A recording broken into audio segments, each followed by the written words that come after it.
Hello दोस्तों, trade समाचार में आप सभी का स्वागत है। दोस्तों, मुझे नहीं पता कि डोनाल्ड ट्रंप साहब ने ऐसी कौन सी दवाई खा ली है जिसकी वजह से उन्होंने सोच लिया है कि जो दुनिया भर के बाजार है वो अपने पूरे कार्यकाल में पूरे जो ग्लोबल मार्केट्स है उससे स्टेबल नहीं होने देंगे।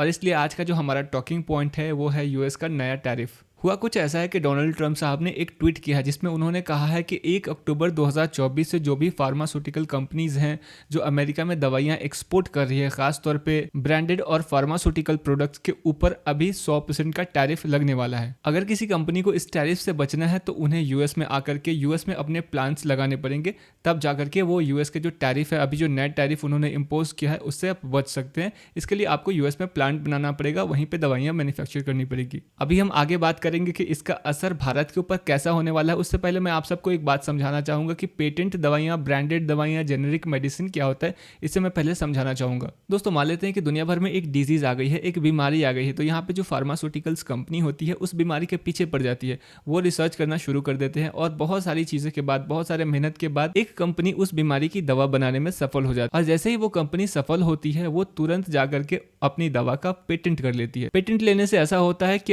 अब पूरे मार्केट में, पूरे दुनिया भर में उस कंपनी के अलावा उस दवा को और कोई बेच नहीं सकता। दोस्तों, पेटेंट की अवधि 10 साल हो सकती है, 20 साल हो सकती है। मतलब जब तक वो पेटेंट वैलिड है तब तक पूरे दुनिया भर में कोई भी ऐसी दूसरी कंपनी उस दवा को नहीं बेच पाएगी, नहीं बना पाएगी। क्योंकि दूसरी कंपनी अब वो दवा नहीं बना पाती है, तो यहाँ पे जिस कंपनी ने अपना पेटेंट लिया है, जिस कंपनी ने पहली खोज की है, उनके पास एक बहुत बड़ा एडवांटेज होता है। उनके पास मोनोपोली होती है और ऐसे में जो 2 रुपये 10 रुपये की दवाई है वो हमें 50 रुपये 100 रुपये में मिलती है, क्योंकि वो अभी मार्केट में अकेला बेचने वाले हैं। दोस्तों, एक निश्चित समय के बाद क्या होता है कि उनका जो पेटेंट है वो एक्सपायर हो जाता है। हो सकता है 20 साल में वो एक्सपायर हो जाए। तब यहाँ पे मौका मिलता है जो दूसरी फार्मास्यूटिकल्स कंपनी है वो जाकर के वो दवाइयां बनाना शुरू करती है। दवाइयां पहले से ऑलरेडी बनी हुई हैं, सारे फॉर्मूला रेडी होते हैं, बस वो अपने पास बनाते हैं, जिसका नाम वो अलग रखते हैं और पैकेजिंग अलग कर लेते हैं। दवाइयां पहले से बन चुकी है और पेटेंट एक्सपायर हुआ है, तो अब जाकर के ये सारे लोग दवाइयां बनाना शुरू करते हैं। ये एक जेनेरिक मेडिसिन है। चूंकि पेटेंट एक्सपायर हुआ, पहले किसी ने पेटेंट किया था,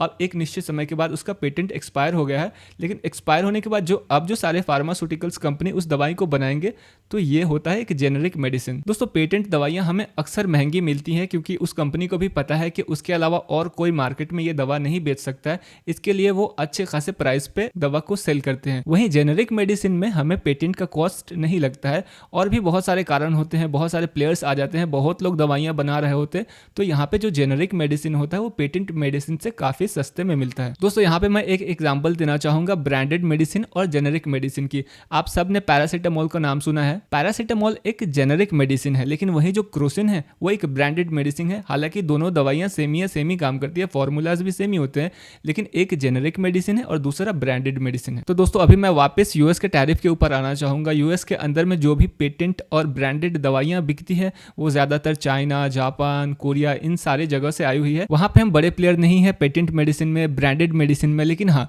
हम जेनेरिक मेडिसिन यूएस को बहुत अच्छे मात्रा में भेजते हैं। तो जेनेरिक मेडिसिन पे यूएस ने टैरिफ नहीं लगाया है, लेकिन इसका असर हमारे बाजार के ऊपर भी होता हुआ देखने को मिला है। डोनाल्ड ट्रंप साहब का कोई भरोसा नहीं है, वो आज कुछ और कहते हैं, कल कुछ और कहते हैं। आज उन्होंने ब्रांडेड और पेटेंट मेडिसिन के ऊपर 100% का टैरिफ लगाया है। हो सकता है कि कल कह दे कि जेनेरिक जो मेडिसिन है उनके ऊपर भी मैं 100% का टैरिफ लगाऊंगा। ऐसे में मार्केट का जो सेंटीमेंट है वो अच्छा खासा नेगेटिव हमें होता हुआ देखने को मिल रहा है।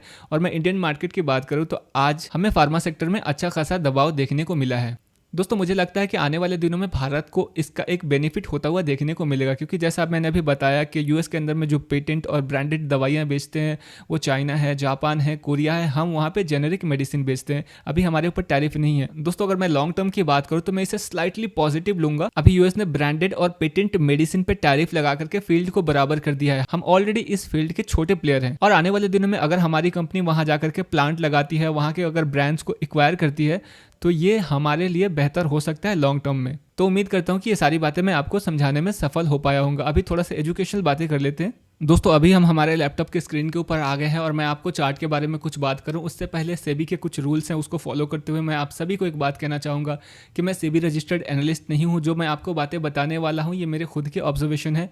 आप इसे प्लीज़ टिप के तौर पे नहीं लेंगे, आप इसे एजुकेशनल पर्पस के तौर पे लेंगे। दोस्तों, आप स्क्रीन के ऊपर एक चार्ट देख रहे हैं, ये निफ्टी का चार्ट है और आज भी निफ्टी ने 236 पॉइंट खोए हैं।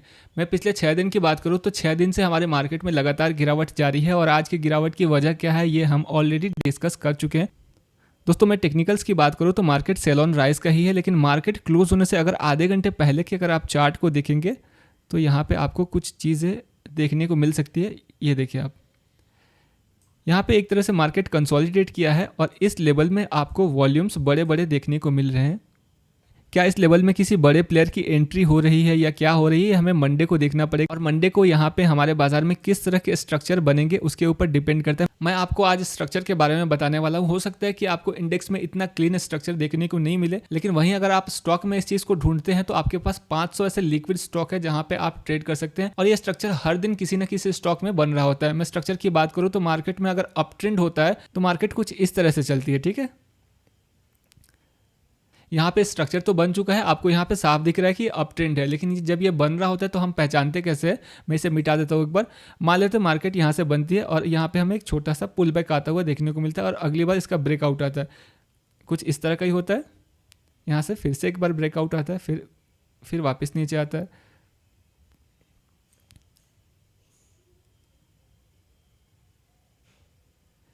इस तरह का ही स्ट्रक्चर आपको देखने को मिलता है। तो हमें क्या करना है, पहली बार हमें इस हाई को मार्क करके रखना है हर बार। ये मेरा बहुत इंपॉर्टेंट सेटअप होता है, इस हाई को हम मार्क करके रखेंगे और अगली बार जब इसका ब्रेकआउट आता है और रीटेस्ट होकर के इस लेवल में आए और यहाँ से हमें रिजेक्शन देखने को मिले तो हम यहाँ पे एक ट्रेड प्लान करते हैं, ठीक है। ठीक अगली बार यहाँ पे भी वैसे ही होता है, मार्केट ऊपर जाता है तो इसका ब्रेकआउट के बाद हम इस लेवल को मार्क करके रख लेते हैं और अगली बार अगर यहाँ पे बाजार आए और यहाँ पे हमें नीचे से रिजेक्शन देखने को मिले, सपोर्ट लेता हुआ देखने को मिले, तो भी हम यहाँ पे एक अपसाइड का ट्रेड प्लान करते हैं और ऐसा करके चलते रहता है। मैं इस स्ट्रक्चर की बात करूँ तो यहाँ पे आपको क्या क्या चीज़ें दिख रही है, मैं आप सबको ये बताना चाहूँगा कि अगर आप इस चीज़ को छोटे टाइम फ्रेम में देखेंगे तो आपको यहाँ पे हो सकता है ये 5 मिनट की कैंडल हो या फिर 1 मिनट की कैंडल अगर आप यूज़ करेंगे तो यहाँ पे छोटे टाइम फ्रेम में आपको यहाँ पे एक ट्रेंड लाइन बनता हुआ दिखेगा।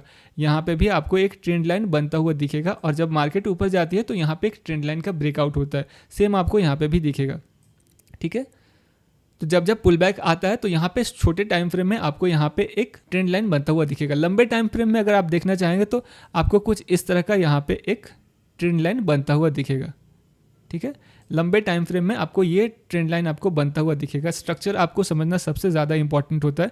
और मैं एक और आपको बात बताना चाहूँगा, जब ये ब्रेकआउट आया है सेम टाइम अगर आप नीचे वॉल्यूम देखेंगे तो बढ़िया वॉल्यूम होना चाहिए, काफ़ी अच्छा होना चाहिए, लेकिन जब ये रीटेस्ट हो रहा है तो यहाँ पे वॉल्यूम हमें ड्राई दिखना चाहिए। जब ये एक बार फिर से ब्रेकआउट आया है तो हमें वॉल्यूम बड़े बड़े दिखने चाहिए, स्टॉक की बात कर रहा हूँ। जब ये करेक्शन आया है तो यहाँ पे हमें जो वॉल्यूम से थोड़े से छोटे छोटे दिखने चाहिए और ये हर बार होता है। ब्रेकआउट के टाइम पे अगर वॉल्यूम अच्छा होता है तो हम मानते हैं कि ट्रेंड ऊपर जाकर के सस्टेन करेगा और रिटेस्ट के टाइम ड्राई वॉल्यूम एक हेल्दी साइन होता है। आने वाले वीडियोज़ में मैं आपको और डिटेल्स में एक्सप्लेन करूंगा, ये वीडियो बहुत ज़्यादा लंबा हो जाएगा। तो पहले आपने देखा एक छोटे टाइम फ्रेम पे एक ट्रेंड लाइन है, बड़े टाइम फ्रेम पे ये एक ट्रेंड लाइन है, यहाँ पे एक रेजिस्टेंस ब्रेक हुआ है तो यहाँ पे सपोर्ट बनता हुआ दिख रहा है, अगली बार फिर रेजिस्टेंस ब्रेक हुआ, यहाँ पे सपोर्ट बनता हुआ दिख रहा है और सेम टाइम अगर वॉल्यूम इस तरह का दिख रहा है तो यहाँ आपके लिए सबसे बेस्ट सेटअप होता है। मैं इस स्ट्रैटेजी का बहुत अच्छे से यूज़ करता हूँ। मैं दोस्तों जब मैंने पहली बार ट्रेडिंग स्टार्ट की थी तो मैं अपने स्क्रीन के ऊपर बहुत सारे इंडिकेटर लगा करके रखता था और मैं फिर भी पैसे नहीं बना पाता था। जब मैंने इस चीज़ को सीखा समझा तो यहाँ पे धीरे धीरे मेरी स्किल धीरे धीरे बेहतर होती चली गई। दोस्तों अभी हमने देखा है अप ट्रेंड का स्ट्रक्चर, अगर आप डाउन ट्रेंड में देखेंगे कुछ इस तरह का ही आपको स्ट्रक्चर देखने को मिलता है। यही चीज़ें होती है, जस्ट इससे आप रिवर्स कर देंगे डाउन साइड में तो आपको यहाँ पे भी वही सारी चीज़ें देखने को मिलेगी। यहाँ पे आपको डबल टॉप बनता हुआ दिखेगा, लेकिन मार्केट जब नीचे आकर के अगर इस लेवल में आती है और यहाँ पे कुछ इस तरह का स्ट्रक्चर देखने को मिलता है तो यहाँ पे हमें एक डबल बॉटम दिखता है और इसके ब्रेकआउट के बाद हम मानते हैं आमतौर पे कि ट्रेंड चेंज होने वाला है और धीरे धीरे मार्केट ऊपर चली जाती है। तो दोस्तों उम्मीद करता हूँ कि इस वीडियो से आपको कुछ सीखने को मिला हो, अच्छा लगा हो तो आप हमें लाइक कर सकते हैं और आगे हमसे जुड़े रहने के लिए सब्सक्राइब कर सकते हैं। धन्यवाद।